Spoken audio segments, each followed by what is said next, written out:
Going on to the next question. My father has been having back pain and numbness in his legs. His doctor said he has a herniated disc and might need surgery. Are there any other treatments, and how do we know if surgery is necessary? So a lot depends on, again, the severity of the symptoms. How bad is it? Is it very severe? Is it moderate? Is it mild? Is it associated with only pain, or is there weakness as well? If there's a lot of weakness and a lot of pain, then it implies that it's a very large herniated disc and maybe it may not recover by itself. On the other hand, if it's a small or medium-sized disc and the symptoms are mild to moderate, it might recover by itself. So it is not necessary that every herniated disc in the back needs to have surgery.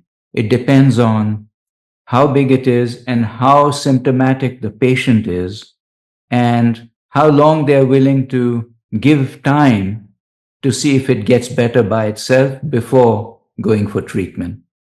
And doctor, could you just explain to us what a herniated disc is or what spinal degeneration is?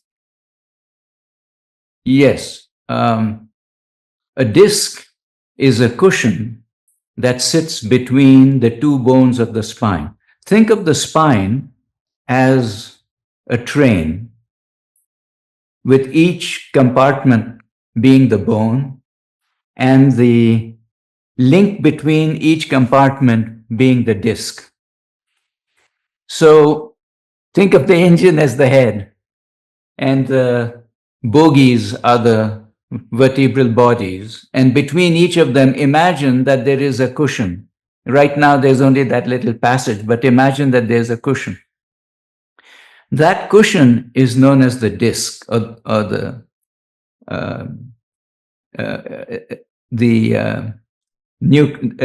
disc, which is again a cushion.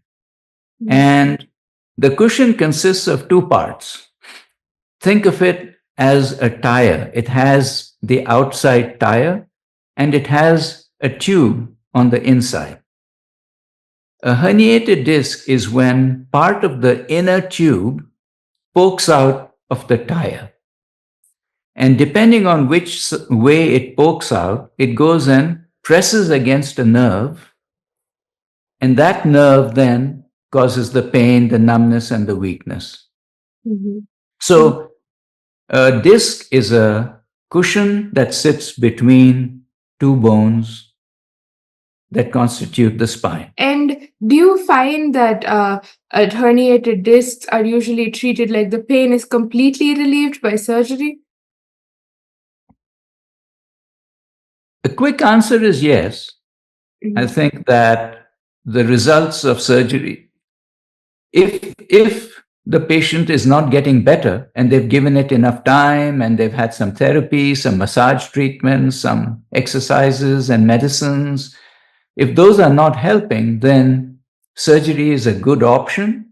And the results, I would say, are very high. Between 80 and 95% of patients will feel better right away. Mm-hmm. And can a herniated disc come back after being treated with surgery? Yes, it can. Mm-hmm. And what would you say are the best non-surgical treatments for a herniated disc? I don't know if there is a best treatment, but there are many treatments, and time is one treatment. Just give it time. Taking medicines like aspirin or metacin or those kind of anti-inflammatory medicines. You can take steroid medicines like prednisone that are stronger anti-inflammatory medicines. You can have therapy, massage treatment. Here in the US, you have a group of doctors known as chiropractors that manipulate the spine. In India, I think you have massage therapists that also use similar techniques. You can go to physical therapy. You can have machines they've developed that stretch the spine and help maybe push the disc back into place. All those are, and you can even have injections in the spine known as epidural steroid injections.